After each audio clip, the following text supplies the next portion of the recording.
Hey everyone, Daniel Vadnal here for FitnessFAQs, and I'm very happy to be joined here by Tom Merrick, aka the Bodyweight Warrior. Now, he's going to take the show and teach us how to improve our pancake. Awesome, man. Yeah, let's go. Firstly, I'm so excited to be here because I started calisthenics watching Dan, and it's like the most surreal experience to be here on a video with you teaching some stuff. So yeah, awesome. I'm psyched. Let's go into it.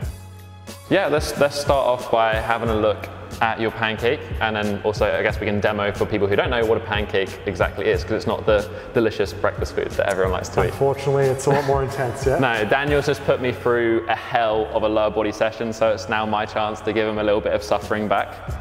This is the perfect time to test it when we're, you know, tight, warm and supple. Yeah, exactly. Apparently.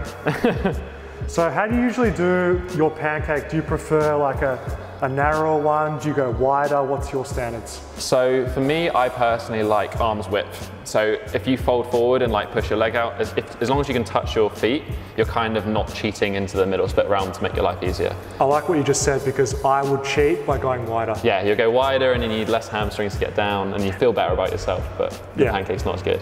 So yeah, I'd say that's perfect. Cool. Okay. And then just if you reach forward as far as you can, and then we'll kind of look at what we got here. So for Dan, like what he's got is pretty good as well. Like as I said, we've just done a heavy leg session, so it is tough. We've got a good amount of pelvic tilt going on, so we haven't got too much rounding of the back.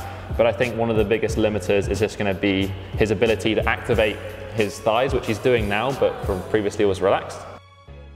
Okay, so the first thing we're going to do is we're going to start seated on a box, and we're going to work to contract and strengthen the quads. And by strengthening the quads, contracting them, we're going to help relax the antagonist, which is the hamstring, which is what we're trying to stretch. So strengthening the quads is going to make the stretching the hamstrings a little bit easier. It's like a two-pronged effect. Exactly. Good. Exactly. Yeah. Now from this position, what I want you to do is try to extend your legs as hard as you can. Cool, fun? You're humbling me, Tom. I want you to do this for 10 seconds as hard as you can. The shaking is good, the shaking is what we're after. And relax. We're gonna do another 2 of those. How's this feel after doing squats and deadlifts? I'm just getting an intense ab cramp here. Oh, look at that. Look at this. What is going on there? So cramp is what we're after. What is that? I'm not being a wuss, guys. I'm not being So cramp in this position is not like your common cramp where maybe it's electrolytes or you've done too much. This is almost muscle confusion. So our body's like, crap, what do we do in this position? I'm just going to contract everything as hard as I can. Yeah. And that's what the cramp is. So and that's the stuff we need. It's that, like you said, closing angle strength, where you're super weak in that position. What does weakness manifest as? Restriction of range of motion, cramping. Cramping. Exactly. Let's do more.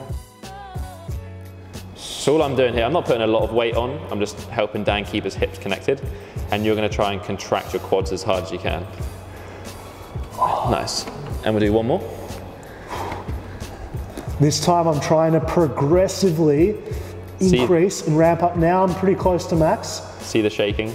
So the mistake I made before was trying to do it all at once, and my body just freaked out. Whereas this is like almost like a leg extension for pancake. Rec fem.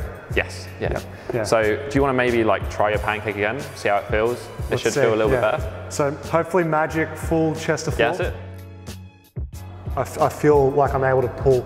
Oh yeah, look at that. Come around from the side, like look at the angle difference in the lower back. I love it, man, because look, I haven't spent 5-10 minutes stretching my hamstrings or dynamic here. I'm just, that's fresh, look at that. Mate, that's awesome. Fantastic. I wasn't even expecting this to change that much, so that makes me happy. And what we're going to do is I want you to reach forward, and you're going to try to continually touch my hands, but I'm going to keep them just out of reach. So I want you to really, maximum effort, try to touch my hands. Keep trying to touch. Touch my hands, come on. Touch them, keep pushing, keep going, keep trying to touch. Come on. Go, go, go, go, go, go. Nice, and relax. We'll do another 2 of those.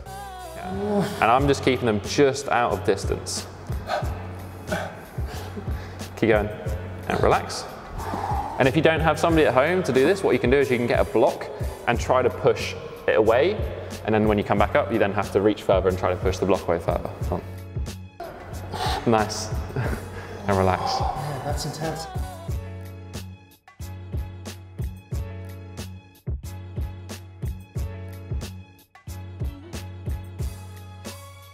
Mate, I'm so honoured. Thank you so much for having me out. It's been a pleasure to meet.